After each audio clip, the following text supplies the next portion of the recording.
telling him about Ray's other routine he does. That wonderful bit with a guy who's been out with his girl and his roommate is...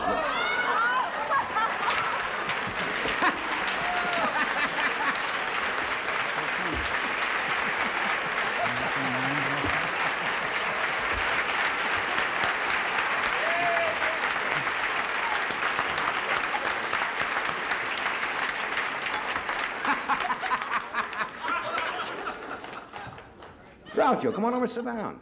How you been? I'm wonderful. Come on over. I've seen you and The whole week has been... Yes. Well, What is the, Did you come from one of those Hollywood parties or what? what is all the hilarity about? I don't understand this. I think it's a nice outfit. I just, Is it unusual, you think? Not for Hollywood, no. No. And not for me either.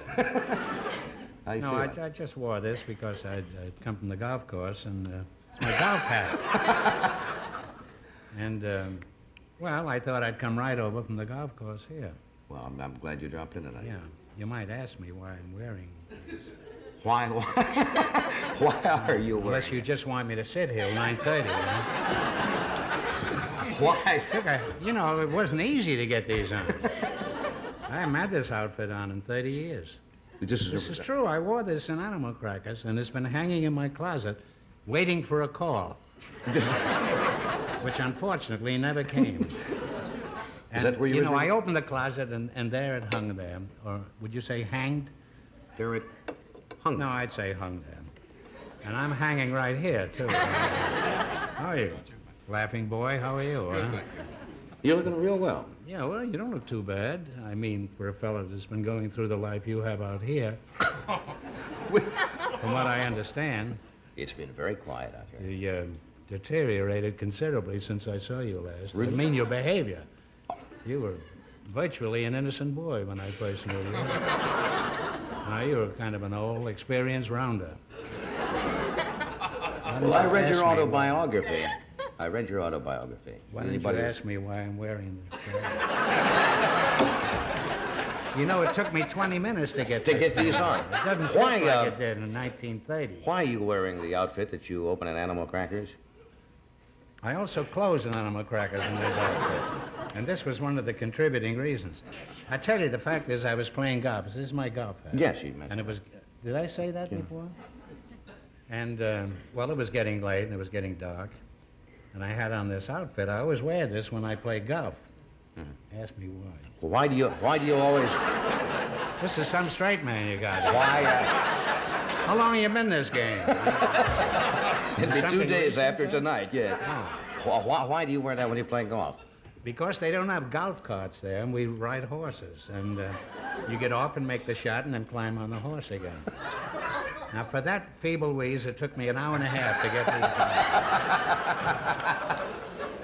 Well, hardly worth the trip, huh? It certainly wasn't. Yeah. Well, I actually What do you came out here because I wanted you to read some of this stuff here. Not all of it, I mean. It's just, I've marked 3 brief paragraphs, which I would like you to read, which I got this one and this one.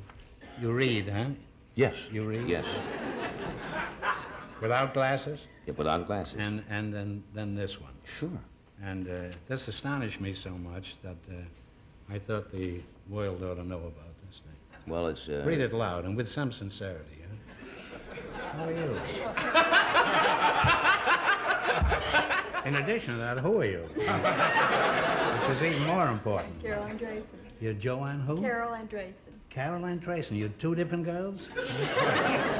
Yes. Say the secret word and Groucho will come to your house.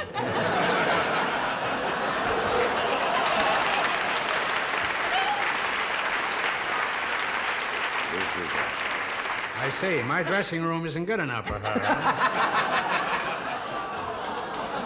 My patients are in the hospital. Your patients are in the hospital? Right. Oh, I don't make house Are you a calls. physician?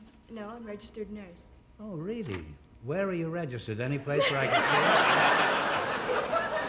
it? Pretty dirty stuff. Would you like me to head on home and lock up early or what? I mean, if you want to stick around for a while. This is dated, the papers from the Library of Congress. Louder.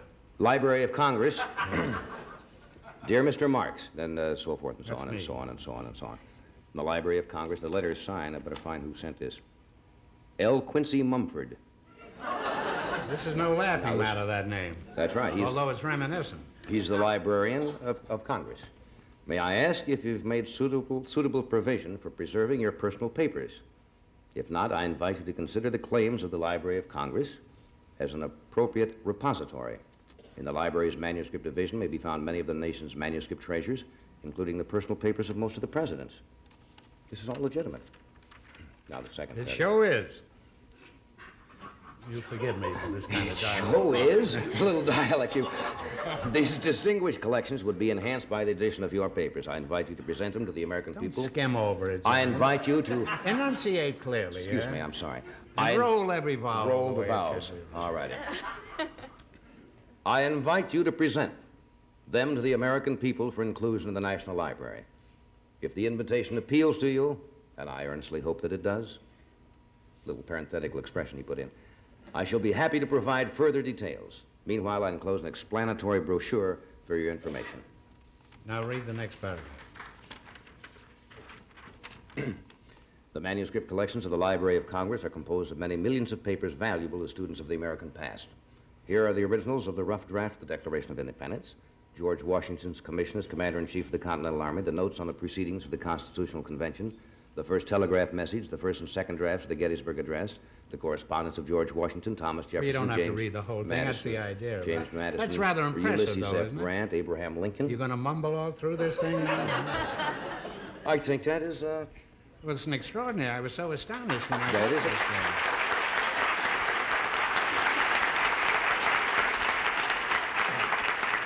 Would they let all the people who come through there see your personal papers? Yes, they can. If they're really interested, they can see them. I tell you, I don't know how they got wind of this, but I have been corresponding with a number of people for about 25 years. I mean, Bob Benchley and James Thaber and E.B. White and Nunnally Johnson and Harry Kernitz and Goody Ace and Fred Allen. Fred and Allen and I, we wrote every week back and forth. I saw a lot of your letters between you and Fred in Fred's book, or the one that Portland put together. And I was so pleased when I got this thing, having not finished public school, to find my letters perhaps laying next to the Gettysburg Address. I thought was quite an incongruity in addition to being extremely thrilling. And I am. I'm very proud of this thing. Have you sent any of them back yet now? Or are you No, going to I'm compile not. them? And Simon Schuster is doing my book of letters. You see, the trouble with Fred's book, I thought, and his letters are wonderful, but he didn't have any of the letters to him in the book.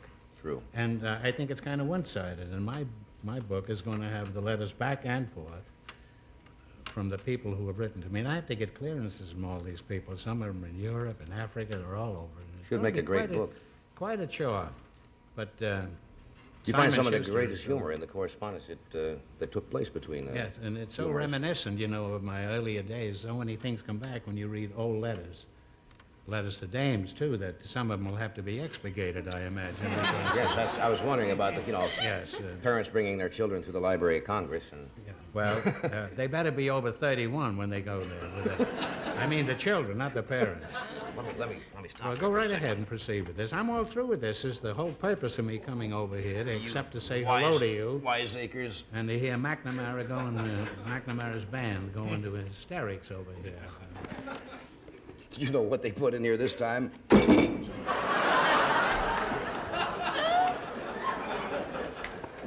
If the musicians are What is all this? there, Is this lemonade?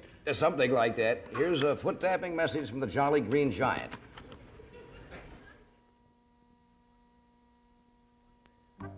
One day, the Valley Cats were having a little ho-ho-ho down for the Jolly Green Giant. Hey, man, couldn't you, snap your fingers instead? So to show them he was no square, the Giant treated the boys to his Niblets brand corn, frozen in butter sauce, tall, crisp kernels of the Giant's own sweet corn, frozen fresh in this flavor-tight cooking pouch, so all the flavor stays in the corn. You also get the flavor of his delicately seasoned butter sauce. And dig this, said the Giant, new mixed vegetables. The Giant's tastiest corn, peas, green beans, carrots, and lima beans, frozen fresh in this flavor-tight cooking pouch. Try the Green Giant's Niblets brand corn and also his mixed vegetables, both frozen in butter sauce. They're wonderful, wonderful.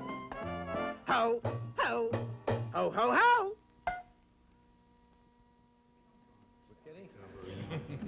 Oh. We're back now. You enjoy him?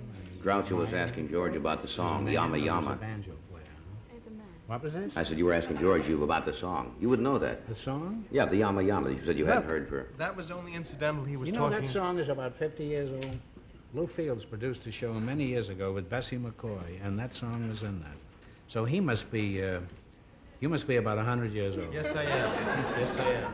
And believe me, you look not 100. I would say you look 85 offhand, and the other 15 on hand. That makes a total of 100. 100 years. Now, what are we How going you to do feeling? here? Are you feeling? I feel great. You look great. No whiskey, no nothing, no Dexamil, nothing. Just pure skill, annoyance, and retribution. That'll do it. In that order.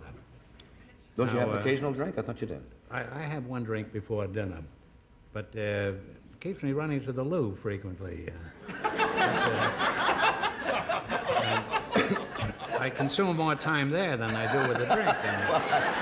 I'm not sure that it's worth it, really. That's a funny thing. You had Shelley Berman on here the other night, and he was talking about euphemisms, and it's so true. Now, in London, I just came from there. I did a quiz show for 4 months over there, in the rain, out in the street with an umbrella. And the loo, you know, people don't, and here, you have to, I don't want to get into Jack Parr's territory, but it's true. This is a very dishonest nation here. They never tell the truth about anything. Everything is euphemistic. We'll disguise everything. Still tuning the piano, the submarine commander. We're going to take a break. The U-boat commander. We'll be right back.